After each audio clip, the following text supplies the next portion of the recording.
Hi there, Lindsay here. Today we're going to paint this landscape. We're also going to do a failed painting and we're going to talk about artist blocks. So we got a lot going on here today. And we're also going to look at this month's Smart Art box. This is the January 2020 box. And as always, we got the pretty orange tissue paper and a brochure. And a few months ago, they changed the way they did their brochures to having more pages and being landscape format. And I love this because you can have your lesson laid out in front of you, opened up, and you don't have to flip through awkward pages. And it just lets you, I feel like it just uses the space so much better. So the first thing we have in the box is a set of 7 paint brushes. They're kind of more detail brushes. They're like a golden Taklon and a brush carrier. If you like to keep your brushes in a travel carrier, that's wonderful for traveling or for just keeping your stuff safe if you store it all in a bag. There's also Royal Talens watercolors, and these are a line I've never used before. These are the Art Creations line, and so I'm curious to give those a try. We have a Hahnemule Accordion sketchbook, and I'm very excited to use this zigzag book because I really love Hahnemule paper, and this is such an unusual type of sketchbook. You'll see that when you open it up, you actually have a super duper long accordion book that you can work from. So you could do like crazy long panoramas if you wanted to, and it really wasn't that awkward to work on, so I was pretty excited about that. And then to keep it closed, you just pull the elastic around the corner. So that was kind of cool. I've never tried that before.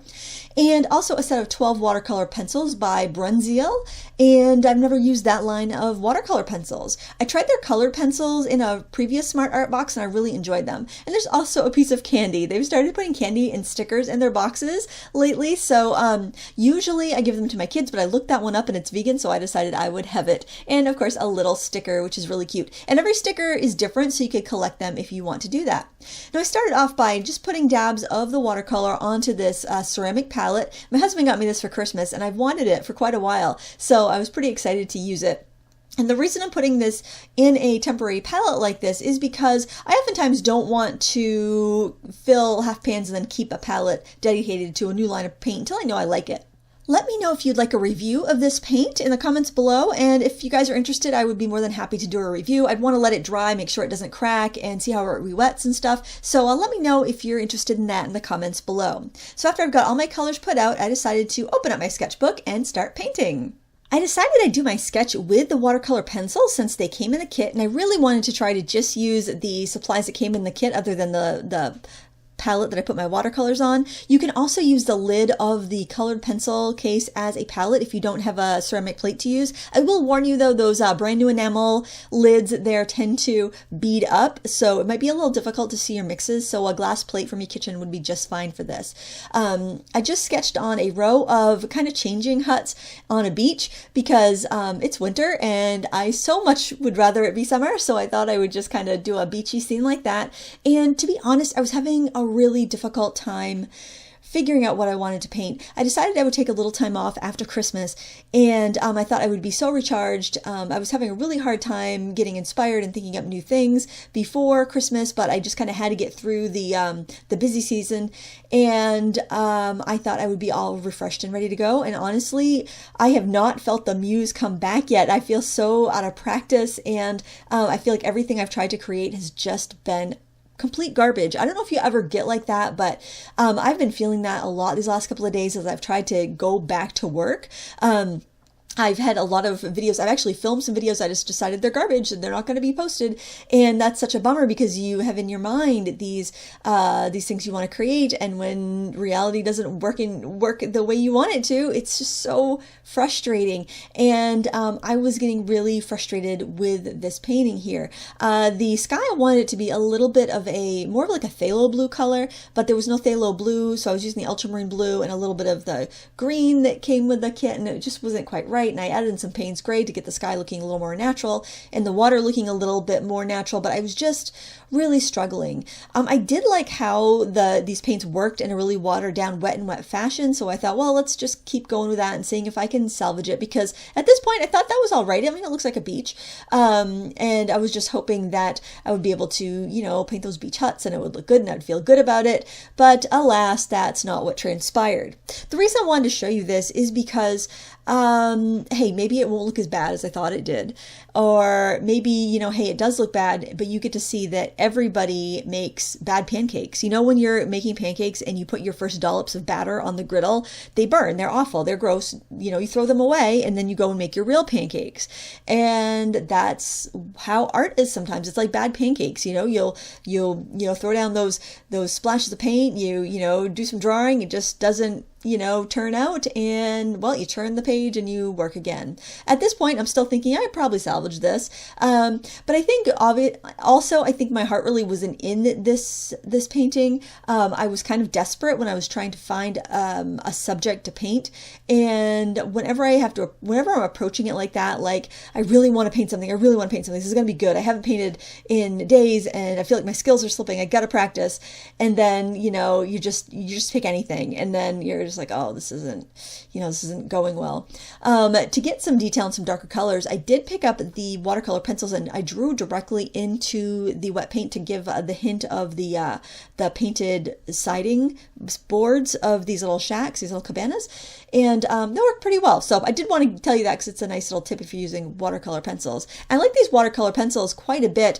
I wasn't really finding my groove with this paint, and I was really curious about it because I love the Rembrandt paint by Royal Talens, and I like the Van Gogh paint by Royal Talens, but I was just not feeling this Art Creations line, and I really didn't find out too much about it online other than from the Royal and Talens website. So I was also just kind of getting my sea legs, so to speak, with these paints, and I was just not feeling it. I was having a real difficult time. I had a bad attitude. I was in a funk, and your attitude, man, I think that can really make or break your painting session. If you are feeling, you know, open to all the creative vibes, if you are not worried about messing up, if you are just embracing that childlike sense of play, you are going to do so much better than if you're buckling down and just forcing yourself to create something that is going to be worthy of anybody else seeing, which is what I was doing. I was trying to do a video for you guys. So I was like, oh, I want it to be good, and it looks so bad. But it doesn't look that bad now that I'm looking at it, but I was just like, I was so sick of it. I was so frustrated that I decided, you know what? I'm going to take a fresh sheet and I'm going to try mixing some colors and see the range I can get from these paints and see if I'm missing something, or maybe if the paints just won't do what I want them to do. I decided I would do an easy little color wheel here because I wanted to see what I could get. I think there were seven or eight colors in this set. There were 2 reds, 1 blue, a green, a Payne's gray, which is almost like a bluish gray, a brown that was like a burnt umber, and yellow ochre, and I would say kind of like a medium yellow, or it's about a cad yellow, I would say, a little on the warm side. So it made an okay orange. And then it had the yellow ochre, of course. It was kind of an earthy, warm yellow. And so I'm just kind of mixing stuff, and I'm mixing stuff that I typically wouldn't mix together. Like, I'm using that Payne's gray in some mixes because when you're on a limited palette like this, you want to kind of see what everything's going to do. It's funny, I like the Payne's gray in this set and the brown in this set quite a bit. I found both of those colors to be quite lovely. I was not in love with the paints themselves, but this is the first time I've used them, and sometimes you just got to get used to them. I think I definitely need to use these from a dried down state before I form a full opinion on these paints, but for certain effects, like you'll see in the next painting, they do quite well. I like the purple that I got from that crimson and the ultramarine. That was all right. You can see it's a really nice rich brown. I like that quite a bit. Maybe it's more of a burnt sienna because it does look really warm on that in that picture, but mixed with the ultramarine, you do get a nice gray, very similar to that Payne's gray that comes pre-mixed. But the Payne's gray, it's not that mixture. It's more of a transparent color mixture. I can get a really good skin tone with this set. So if you got the Smart Art box or this paint set, it's really excellent for getting some nice subtle skin tones. I did try mixing or glazing over, and I did get a lot of lifting, but that could be the paper as well as the paint. So I don't really want to pass judgment on that yet because I haven't haven't used these paints enough. But like I said, if you're curious about a review, let me know. Now I'm also swatching out the pencils because I had a feeling that I'm really going to need to rely on my pigment from the pencils just as much as I am for the paints on this, on my what turns out to be the actual good pancakes of this video. And so I'm just doing a nice ample swatch of each color just so I can see what I can get. And there's some really nice colors in the pencils that I don't have in the watercolor. I really like that crimson that's in the watercolor tubes, and I like that green because when I watered it down, you can see I put it in the center of that color wheel. Though that red and that green look so pretty together, and I was actually, that's what I started to do after I started swatching stuff out. I started to look through my references and look on Unsplash and see if I could find something with a red teal combination. I didn't, but it did kind of just get my brain going in a different direction. And sometimes when you're just festering on something, you're like, I gotta paint something, and you just get this one track mind, and you're not open to anything else, and you're feeling uptight, which is one of my resolutions, not to be so uptight and just to be easy breezy.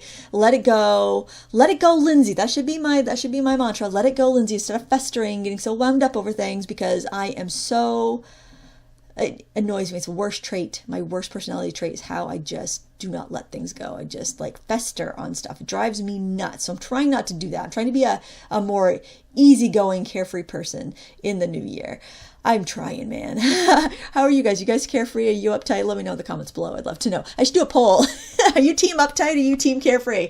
I think all of us want to be on team carefree. So I used that green color from the pencil to do the water. And I just kind of did a splish splash, slip slap motion with my brush to get a little froth going in the water. And I added some Payne's Gray into the rock areas just to give it a little shadow. I had a little ultramarine blue in there too. Did some ultramarine blue in the sky, but mostly it was the blue pencil that's almost more like a phthalo blue, but a weak phthalo blue from the pencils that worked out pretty well.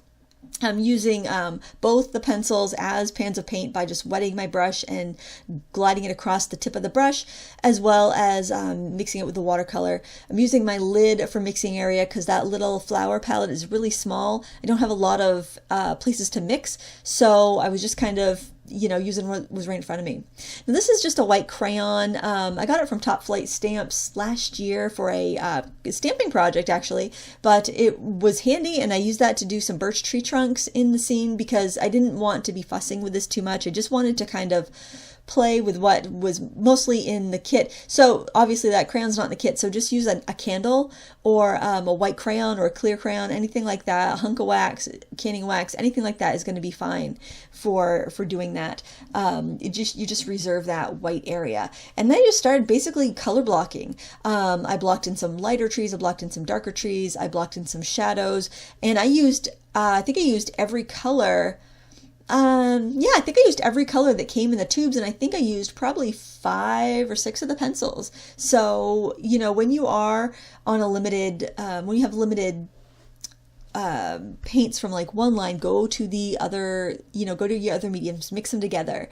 That's what's kind of fun about these boxes. If you don't have a lot of supplies, you can keep mixing and matching your media, and then like after a few months you've got a few options. I was really excited that it was a watercolor box this month because it seems like a lot of the projects lately had been mixed media or acrylics, and I love mixed media work, but I'm not that, I actually use acrylics quite a bit, but more for like underpainting or for crafts or for furniture refinishing, things like that. I don't really paint much artistic things with acrylics, so I was really pleased to see there was a watercolor box. Now the thing I like with these watercolors is watering them down quite a bit. I don't like using them real thick because they seem to be a little like tempera, like school colors, almost like they get a little gloppy feeling.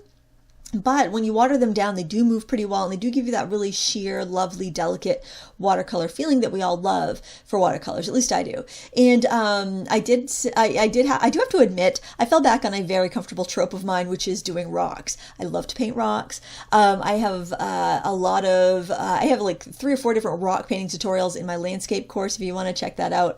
really think rocks are beautiful and I love to paint them. So I did kind of fall back on something that was comfortable because I really needed a win today, guys. I have been painting just junk whenever I sit down this week. So I'm like, I need a win. I gotta paint some rocks. I need something I know I can do. And of course I threw some spatters in there, which is another technique I kind of fall back on when when in doubt, add some spatters, right?